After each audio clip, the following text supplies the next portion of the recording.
नमस्कार, आप देख रहे हैं न्यूज वन इंडिया। मैं हूं आपके साथ कीर्ति बिंदल और बुलेटिन का आगाज करेंगे बड़ी खबर के साथ। दिल्ली से बड़ी खबर, यूपी निकाय चुनाव से जुड़ी हुई ये बड़ी खबर है। निकाय चुनाव मामले में सुप्रीम कोर्ट में सुनवाई टली है। 27 मार्च को सुप्रीम कोर्ट में निकाय चुनाव पर अगली सुनवाई होनी है। ओबीसी आयोग की रिपोर्ट पर सुनवाई होनी थी। आपको बताएं कि रिपोर्ट दाखिल की गई थी राज्य सरकार की ओर से कोर्ट में, लेकिन अब सुनवाई टल गई है। 27 मार्च को सुनवाई होगी। तो बड़ी खबर आपको बता रहे हैं, यूपी निकाय चुनाव से जुड़ी हुई बड़ी खबर। ऐसा अंदाजा लगाया जा रहा था कि अगर आज सुनवाई होती है तो संभव है अप्रैल तक नगर निकाय चुनाव हो सकते हैं, क्योंकि राज्य सरकार अपनी पूरी रिपोर्ट बना करके सुप्रीम कोर्ट में दाखिल कर चुकी है। जवाब मांगा गया था राज्य सरकार से। तो निकाय चुनाव मामले में सुप्रीम कोर्ट में टली सुनवाई।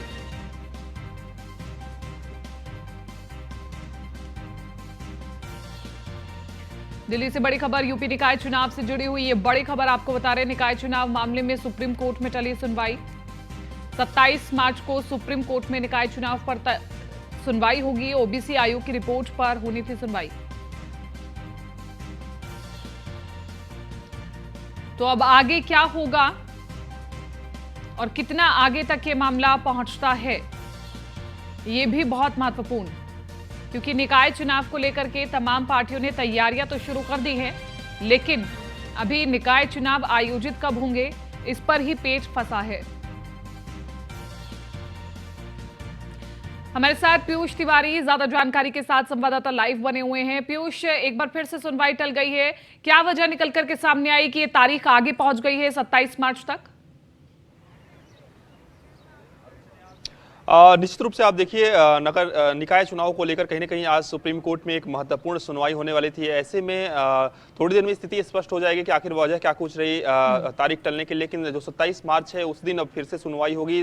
देखना होगा कि 27 मार्च को इस पूरे मामले में किस तरीके से दलीलें दी जाती है, क्या कुछ सुप्रीम कोर्ट का फैसला होता है, क्योंकि सभी की निगाहें खासतौर पर निकाय चुनाव से जो लोग जुड़े हुए हैं, चाहे अधिकारियों की बात करें, उत्तर प्रदेश सरकार की बात करें, या जिन लोगों को चुनाव लड़ना है, या जो लोग आरक्षण को लेकर भी देख रहे हैं कि सुप्रीम कोर्ट क्या कुछ कहता है। लेकिन 27 मार्च को देखना होगा कि इस पूरे मामले में सुप्रीम कोर्ट अपनी क्या कुछ फैसला सुनाता है। उसके बाद ही नोटिफिकेशन निकाला जाएगा और चुनाव कराया जाएगा, क्योंकि उत्तर प्रदेश सरकार चाहती है कि जल्द से जल्द निकाय चुनाव कराया जाए।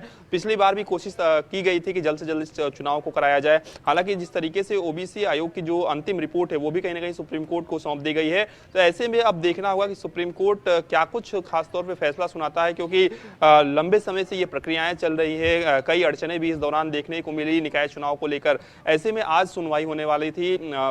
दोपहर के लिए ये सूचीबद्ध किया गया था इस पूरे मैटर को, लेकिन आज ये सुनवाई किसी कारणवश टल गई है। अब 27 मार्च को इस पूरे मामले में सुनवाई होगी, क्योंकि जैसे जैसे अगर कोर्ट की कुछ सुनवाई टलती है तो निश्चित रूप से इसका सीधा असर कहीं ना कहीं निकाय चुनाव पर देखने को मिलेगा, क्योंकि जब तक कोर्ट का फैसला नहीं आता है उससे पहले किसी भी तरीके की प्रक्रिया जो है वो अगर हम बात करें तो कोई भी जो प्रक्रिया है वो शुरू नहीं हो पाती है निकाय चुनाव की, और शुरू नहीं हो पाएगी। यही कारण है कि सभी की जो निगाहें हैं वो सुप्रीम कोर्ट के फैसले पर टिकी हुई है। हालांकि आज पूरी तरीके से उम्मीद जताई जा रही थी कि आज ही कुछ ना कुछ सुप्रीम कोर्ट पीयूष, उम्मीद जताई जा रही थी, लेकिन उम्मीदों के मुताबिक आज का दिन नहीं रहा।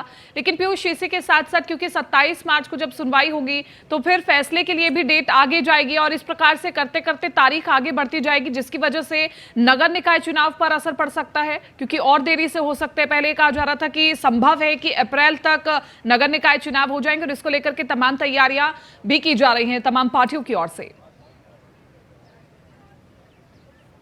जी बिल्कुल, अगर हम बात करें तो देखिए, चाहे अध्यक्षों की बात करें या मेयर की बात करें, उनको आरक्षण नए सिरे से किस तरीके से देना है, इसको लेकर कहीं ना कहीं एक ओबीसी आयोग की जो रिपोर्ट है वो सुप्रीम कोर्ट में सौंपनी थी, जिसे सरकार ने सुप्रीम कोर्ट को सौंप दिया है।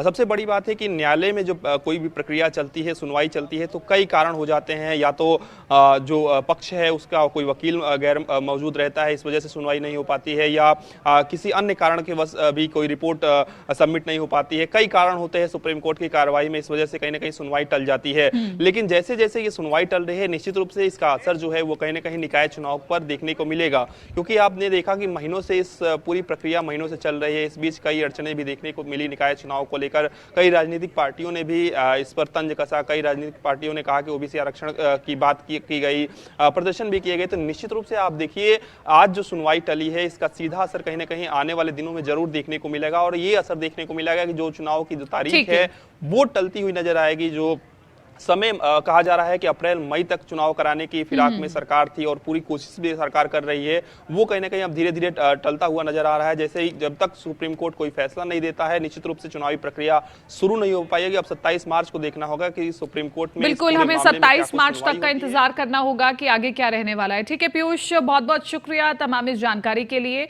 आगे बढ़ रहे हैं यूट्यूबर मनीष कश्यप का ये पूरा मामला। भोजपुरी गायक पवन सिंह का मनीष को समर्थन मिला है, ये चर्चा की जा रही है। पवन सिंह के समर्थकों ने मामले का खंडन किया है। तो बड़ी खबर आपको बता रहे हैं, भोजपुरी गायक पवन सिंह भी अब मनीष के समर्थन में उतर आए हैं। और इसी के साथ साथ आपको बताएं कि पहले समर्थकों ने कई जगह पर बिहार बंद का ऐलान किया, टायर फूके, और लगातार मनीष कश्यप के फॉलोअर्स विरोध कर रहे हैं मनीष कश्यप की गिरफ्तारी का।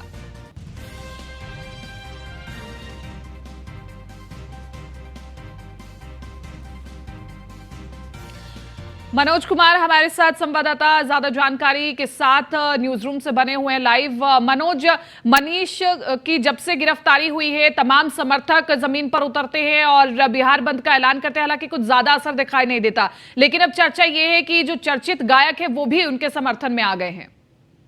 जी बिल्कुल, जिस प्रकार देखा जाए कि बिहार में एक यूट्यूबर को लेकर इतना राजनीतिक दांवपेच किया जा रहा है, जबकि पवन सिंह भाजपा के एक स्टार प्रचारक के तौर पर जाने जाते हैं, भोजपुरी के गायक भी हैं। तो अभी जस्ट हमारी थोड़ी देर पहले बात हुई पवन सिंह से, तो उन्होंने कहा मैंने अपने मुंह से तो कहीं नहीं कहा, ये तो जनरली जहां जिस तरह सोशल मीडिया पर मेरे बारे में चलाया गया और उस पर लोग बता रहे हैं कि मैं समर्थन दिया, लेकिन ऐसा कुछ नहीं है। और उनके द्वारा, पवन सिंह द्वारा अब तक कोई किसी तरह का मौखिक ना किसी यूट्यूब या किसी माध्यम से, चैनल के माध्यम से उन्होंने समर्थन दिया हो, लेकिन अब तक किसी प्रकार का पवन सिंह गायक की तरफ से किसी प्रकार का समर्थन अब तक नहीं दिया गया है। हाँ, यहाँ तक ये जरूर है कि बिहार में अब तक उनके काफ़ी विरोधी हो चुके हैं। अब देखा जाए जिस प्रकार सरकार में जदयू हो, कांग्रेस के हैं, आरजेडी के लोग हैं, हम पार्टी के हैं, जितने भी कार्यकर्ता हैं वो मतलब मनीष कश्यप का विरोध कर रहे हैं। उनका मानना है कि ये जाति धर्म से लेकर और दो राज्यों के बीच का जो प्रेम भावनाएं थी उसको इन्होंने खत्म करने का काम किया। यहाँ तक कि कुछ ऐसी भी वीडियो मनीष की अब आ रही है सामने जिसमें पत्रकारिता की छवि को धूमिल करते हुए नजर आ रहा है। यहाँ तक कि वो गाली गलौज का भी मामला सामने आ रहा है कि ये गाली देते हुए पत्रकारिता करते थे। और कुछ देखिए यूट्यूब से जो पैसे आते थे उससे इनका मनोबल बढ़ता गया और इससे उन्होंने मतलब आए दिन किसी को अब चैलेंज करना उचित समझा। तो इसको लेकर बिहार में काफ़ी चर्चा का विषय बना हुआ है। कल जो बंदी था, बंदी भी असरदार नहीं रही। यहाँ तक कि मनीष का जो गांव है वहाँ पे भी बंदी का असर थोड़ा सा भी देखने को नहीं मिला। और साथ ही यदि देखा जाए तो आरा हो गया, पटना हो गया, बक्सर हो गया, छपरा हो गया, रोहतास, सासाराम, डिहरी, सिवान, ऐसे जगह उनका कहीं पर भी किसी प्रकार का बिहार का असर देखने को नहीं मिला। लेकिन मनीष, यहाँ पर सवाल ये है कि आप बता रहे हैं कि जो मनीष का चैनल है उसमें कई तरह की ऐसी विवादित चीजें डाली जाती है जिसकी वजह से वो सुर्खियों में आए, बावजूद उसके इतनी फैन फॉलोइंग, और क्या ऐसे चैनल्स को मॉनिटरिंग करने के लिए भी कोई टीम बनाई जाती है बिहार में? जी देखिए, एक सोशल मीडिया पर अक्सर एक चीज़ देखने को मिलता है कि यदि गलत चीज़ के लिए पहले से यदि किसी को सूचित किया जाता है कि ये गलत चीज़ है तो उसको जाहिर से लोग उसको खोलते हैं और खोलकर उसको सोशल मीडिया में देखना उचित समझते हैं, जिससे व्यूअर्स भी बढ़ जाते हैं। और यदि उस टाइप के यदि उस लोग पसंद करते हैं, खबर को देखना चाहते हैं, तो उसका फॉलोअर भी बढ़ जाते हैं। तो इस तरह को लेकर थोड़ा सा मनीष की जो फॉलोअर थे काफ़ी ज़्यादा थे, लेकिन अब ये घटते तादाद पर नजर आ रहे हैं, व्यूअर भी कम हो रहे हैं। यहाँ तक कि देखिए पत्रकारिता को जिस प्रकार उन्होंने छवि को धूमिल करने का जो प्रयास किया उसमें ये कामयाब नहीं हो पाए। और जो अभी झेलना पड़ रहा है उन्हें, मनीष को, ये आने वाले समय में शायद अब काफी पत्रकार भी उनसे काफी दूरी बनाएंगे। ठीक है मनीष, ठीक है मनोज, माफ कीजिएगा, बहुत बहुत शुक्रिया तमाम इस जानकारी के लिए। और चर्चा के लिए आगे बढ़ रहे हैं। पीएम मोदी के सरनेम विवाद पर बीजेपी सांसद ने कांग्रेस नेता राहुल पर निशाना साधते हुए कहा कि ये लोग कुछ भी टिप्पणी कर देते हैं और अदालत फैसला देती है तो दिक्कत हो जाती है। बीजेपी के सांसद घनश्याम लोधी से न्यूज़ 1 इंडिया के संवाददाता पीयूष तिवारी से खास बातचीत की आपको दिखाते हैं। प्रधानमंत्री नरेंद्र मोदी के सरनेम को लेकर राहुल गांधी ने एक जनसभा के दौरान आपत्तिजनक टिप्पणी की थी, जिसके बाद कल उन्हें गुजरात की एक कोर्ट ने 2 साल की सजा सुनाई। हालांकि उन्हें जमानत मिल गई। हमारे साथ बातचीत करने के लिए बीजेपी सांसद घनश्याम सिंह लोधी जी हैं। सर, जिस तरीके से सजा सुनाई गई, जमानत मिली, लेकिन कांग्रेस पार्टी का रुख अभी भी अडिग है। कहीं ना कहीं आज भी जो मार्च है वो कांग्रेस पार्टी निकाल रही है। किस तरीके से आप देखते हैं? देखिए, कांग्रेस हो या विपक्षी जो भी पार्टियां हैं बौखलासी गई हैं आज की तारीख। आपने देखा होगा यूपी में कई नेताओं ने ये अभद्र टिप्पणी की थी लोगों के ऊपर, और मैं समझता हूं उनकी भी सजा उन्हें मिली। उसी प्रकार जो हम कांग्रेस के जो नेता हैं राहुल गांधी, उन्होंने भी माननीय मोदी जी पर टिप्पणी की थी, उसकी सजा उन्हें मिली है। और मैं समझता हूं कानून से ऊपर कोई नहीं है। जो कानून के बीच में जो दायरे में आएगा है ना, उसे सजा मिलेगी। सर, ये जो 14 करीब विपक्षी दल है वो सुप्रीम कोर्ट का भी दरवाजा खटखटा चुके हैं। इस मामले में 5 अप्रैल को सुनवाई होगी। उनका कहना है कि ईडी और सीबीआई का जो सरकार है वो दुरुपयोग कर रही है। आपने देखा किस तरीके से जब कार्रवाई हुई, चाहे लालू प्रसाद यादव की बात करें, मनीष सिसोदिया की बात करें, उसके बाद कहीं ना कहीं इस तरीके की जो बात है वो निकलकर सामने आ रही है। विपक्षी दल इस पूरे मामले में एकजुट है और लगातार आरोप सरकार पर लगाया जा रहा है।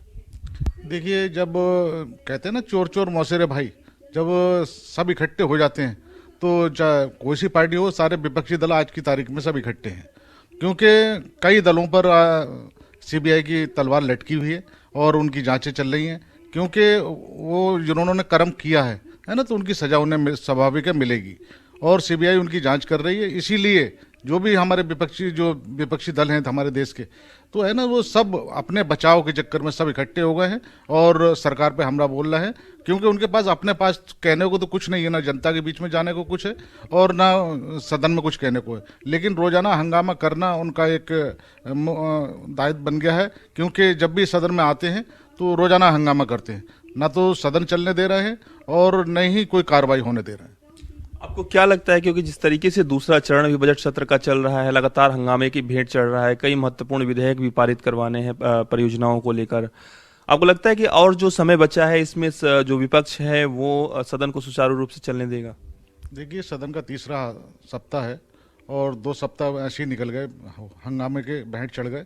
क्योंकि विपक्ष नहीं चाहता कि सदन चले, और इसमें देश का भी नुकसान है और सरकार का भी नुकसान है। लेकिन विपक्ष को नहीं चिंता नहीं है इस चीज़ की। लेकिन विपक्ष को तो अपनी राजनीति चमकानी है और वो आए दिन हंगामा करता है। आज भी मैंने सुना है कि हंगामा 14 पार्टी इकट्ठी होकर धरना प्रदर्शन करने जा रहे हैं। तो मैं समझता हूँ इन धरना प्रदर्शन से कुछ नहीं होगा। अगर कोई बात है तो जनता के बीच में जाएं, जनता को बताएं, और जब जनता उनकी सुनेगी तभी ऊपर भला हो सकता है। बाकी जनता से दूरियां बनाएंगे तो मुझे लगता है उनका कोई भला नहीं हो सकता।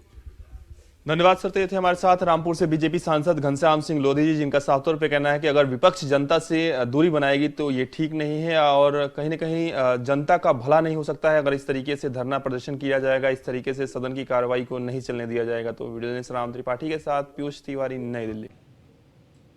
और हमारे संवाददाता पीयूष तिवारी ने केंद्रीय मंत्री भूपेंद्र यादव से भी दिल्ली में बातचीत की है। आइए आपको सुनवाते हैं। हमारे साथ बातचीत करने के लिए केंद्रीय मंत्री भूपेंद्र यादव जी हैं। सर, जिस तरीके से कल गुजरात की कोर्ट ने राहुल गांधी को 2 साल की सजा सुनाई, हालांकि उन्हें जमानत मिल गई, कांग्रेस पार्टी अभी भी कह रही है कि ना डरे थे ना डरेंगे। किससे? गाली देने से? सामाजिक सद्भाव को तोड़ने में?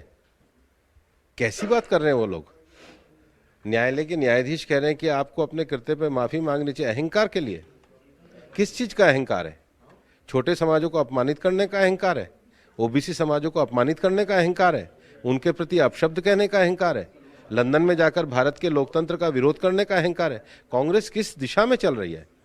एक राष्ट्रीय पार्टी के नाते सजग होकर उनको देश के संविधान का सम्मान करना चाहिए, न्यायालयों का सम्मान करना चाहिए। प्रियंका गांधी ने कहा कि सारी मशीनरी जो है वो लगा दी गई है राहुल गांधी की आवाज को दबाने के लिए। आवाज तो उन्होंने वो निकालते ही रहते हैं, लेकिन आवाज सही दिशा में कहाँ निकालते हैं? एक आखिरी सवाल रहेगा सर, चूंकि विपक्षी जो दल है वो कहीं ना कहीं मार्च भी निकालने वाला है, आपको लगता है कि इस तरीके के मार्च होने चाहिए? हमारा कहना है विपक्ष को संसद चलने देनी चाहिए, ओबीसी समाज का अपमान नहीं करना चाहिए, न्यायालय का सम्मान करना चाहिए। धन्यवाद सर। तो हमारे साथ भूपेंद्र यादव जी, वीडियो जर्नलिस्ट राम त्रिपाठी के साथ पीयूष तिवारी, नई दिल्ली। और बीजेपी अध्यक्ष जेपी नड्डा ने ट्वीट किया है। जेपी नड्डा ने राहुल गांधी पर निशाना साधा है। ओबीसी समाज के अपमान पर निशाना साधा। राहुल गांधी को मनगढ़ंत आरोप लगाने की आदत है। पहले राफेल के नाम पर देश को भ्रमित किया गया, जिसको लेकर सुप्रीम कोर्ट ने राहुल को फटकार भी लगाई। मनगढ़ंत आरोप पर माफी भी मांगनी पड़ी थी राहुल गांधी को। इसके उनके आचरण में किसी प्रकार की कोई परिवर्तन नहीं देखा गया और एक बार फिर से वो फंसते हुए नजर आ रहे हैं। तो आपको बताएं कि जेपी नड्डा ने ट्वीट किया है, पहले राफेल के नाम पर देश को भ्रमित किया, जिसको लेकर सुप्रीम कोर्ट ने राहुल को फटकार लगाई। बिहार की बगहा नगर के गंडक नदी के दीनदयाल घाट पर हो रहे अवैध बालू खनन के सूचना पर खनन अधिकारी और नगर थाना की पुलिस ने संयुक्त रूप से छापेमारी की, जिसमें बड़े पैमाने पर बालू को ढोने में लगे ट्रैक्टर ट्रॉली और एक लोडर समेत 23 गाड़ियों को जब्त किया गया है। इस संबंध में खनन अधिकारी सूर्यमणि पटेल ने बताया कि स्थानीय लोगों की सूचना और पत्र के माध्यम से जानकारी मिली थी कि नदी के घाट पर अवैध रूप से बालू खनन किया जा रहा है। दीनदयाल नगर में जो बगहा एक थाना में आता है और 32 गाड़ी में एक लोडर है और 3 बिना इंजन का टेलर है। टोटल 28 इंजन के साथ मतलब ट्रैक्टर है, जिसमें ट्रॉली भी है। अब इनको जब्ती किया गया। अब आगे की कार्रवाई खनन कार्यालय बेतिया के द्वारा की जाएगी। इसमें सरकारी कार्य में उपयोग करने की बात आ रही थी, इसका कोई परमिशन है क्या? उनके पास जो भी पेपर होगा वो खनन कार्यालय बेतिया में लाके दिखाएंगे।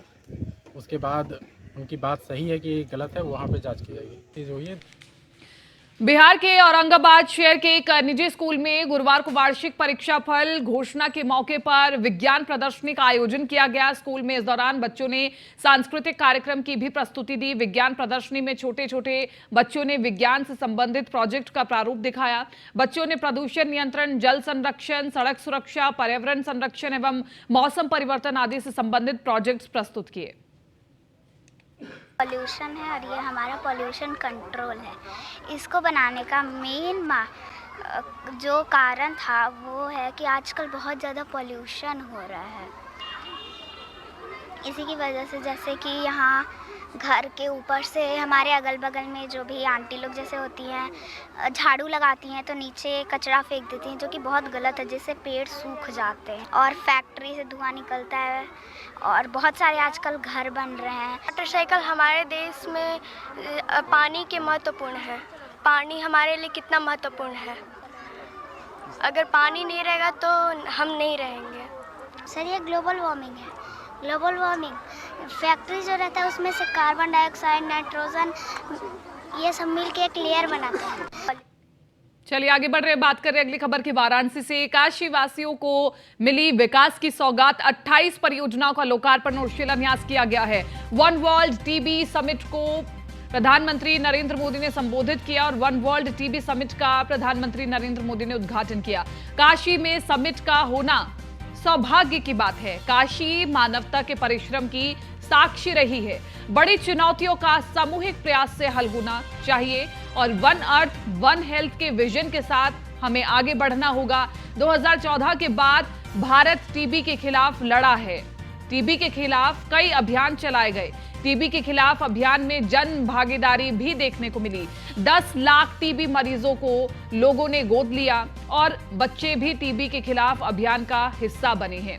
बच्चों ने पिगी बैंक तोड़ करके टीबी मरीजों को गोद लिया। टीबी मरीजों के खातों से सीधे पैसे भेजे गए हैं।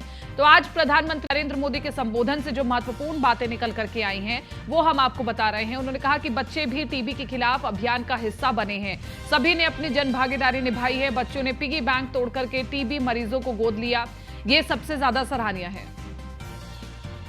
जिस नई सोच और अप्रोच के साथ टीबी के खिलाफ काम करना शुरू किया वो वाकई अभूतपूर्व है। भारत के ये प्रयास आज पूरे विश्व को इसलिए भी जानने चाहिए क्योंकि ये टीबी के खिलाफ वैश्विक लड़ाई का एक नया मॉडल है। बीते 9 वर्षों में भारत ने टीबी के खिलाफ इस लड़ाई में अनेक मोर्चों पर एक साथ काम किया है, जैसे पीपल्स पार्टिसिपेशन, जन भागीदारी, एनहेंसिंग न्यूट्रिशन, पोषण के लिए विशेष अभियान, ट्रीटमेंट इनोवेशन, इलाज के लिए नई रणनीति, टेक इंटीग्रेशन, तकनीक का भरपूर इस्तेमाल और वेलनेस एंड प्रिवेंशन, अच्छी हेल्थ को बढ़ावा देने वाले फिट इंडिया, खेलो इंडिया, योग जैसे अभियान। साथियों, टीबी के खिलाफ लड़ाई में भारत ने जो बहुत बड़ा काम किया है वो है पीपल्स पार्टिसिपेशन। तो प्रधानमंत्री नरेंद्र मोदी के वाराणसी दौरे से जुड़ी हुई ये बड़ी खबर आपको बता रहे हैं। प्रधानमंत्री नरेंद्र मोदी ने वाराणसी को सौगात दी है। सीएम योगी ने समिट को संबोधित भी किया। प्राचीन नगरी काशी में सबका स्वागत है। कर्म नगरी काशी में प्रधानमंत्री नरेंद्र मोदी का स्वागत, ये मुख्यमंत्री योगी आदित्यनाथ ने कहा। और पीएम मोदी के नेतृत्व में देश आगे बढ़ रहा है। पीएम मोदी काशी का नेतृत्व कर रहे हैं। 40 करोड़ लोगों को वैक्सीन की डोज मिली है। तो मुख्यमंत्री योगी आदित्यनाथ ने अपने संबोधन में क्या कहा, उसके महत्वपूर्ण बिंदुओं को आपके सामने रख रहे हैं। प्रधानमंत्री नरेंद्र मोदी काशी का नेतृत्व कर रहे हैं। 40 करोड़ लोगों को वैक्सीन की डोज मिल रही है। भारत दुनिया के G20 देशों के समूह की अध्यक्षता आदरणीय प्रधानमंत्री जी की अध्यक्षता में भारत उसका नेतृत्व कर रहा है। और इस अवसर पर 2018 में जो एक संकल्प पूरी दुनिया को 2030 तक ट्यूबरक्लोसिस मुक्त करने के एक अभियान को विश्व स्वास्थ्य संगठन ने लिया था, उस संकल्प में आदरणीय प्रधानमंत्री मोदी जी ने भारत को 2025 तक ट्यूबरक्लोसिस से मुक्त करने के जिस संकल्प को आगे बढ़ाया था, आज हम उसके नजदीक पहुंच चुके हैं। और आज स्टॉप टीबी कैंपेन का जो एक थीम भी दिया गया है, यह वास्तव में उनके उन संकल्पों को ही मजबूती प्रदान करने और इस संकल्पों को ही आगे बढ़ाने का है कि yes we can end TB. और इस थीम को भारत, उस थीम के अनुरूप हम ट्यूबरक्लोसिस से मुक्त भारत बनाने की दिशा में आगे बढ़ चुके हैं। गत 5 वर्ष के अंदर जो उत्तर प्रदेश ने लक्ष्य प्राप्त किए हैं, इनमें 16,90,000 टीबी रोगियों को पोषण सहायता के माध्यम से अब तक 422 करोड़ रुपए से अधिक का भुगतान डीबीटी के माध्यम से उन सभी रोगियों को उपलब्ध करवाया गया है। निक्षय मित्र योजना के अंतर्गत आदरणीय प्रधानमंत्री जी की प्रेरणा से और प्रदेश की माननीय राज्यपाल की यहां पर नेतृत्व में अब तक 2,25,000 से अधिक टीबी रोगियों को गोद लिया गया, तो उन्हें पोषण सामग्री उपलब्ध कराई गई, जिनमें 70% से अधिक रोगी पूरी तरह स्वस्थ होकर के उन्हें उपचार से मुक्त किया जा चुका है, उससे अपने आप को अलग हो चुके हैं।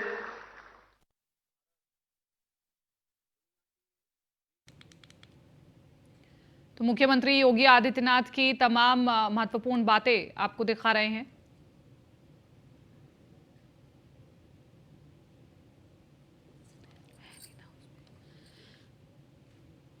टीबी हारेगा, भारत जीतेगा, ये मुख्यमंत्री ने अपने संबोधन में कहा। इसी के साथ साथ कहा कि पीएम मोदी के नेतृत्व में देश का विकास हो रहा है। डबल इंजन की सरकार में विकास हो रहा है। फिलहाल इस बुलेटिन में मेरे साथ इतना ही, लेकिन आप बने रहिए न्यूज़ 1 इंडिया के साथ।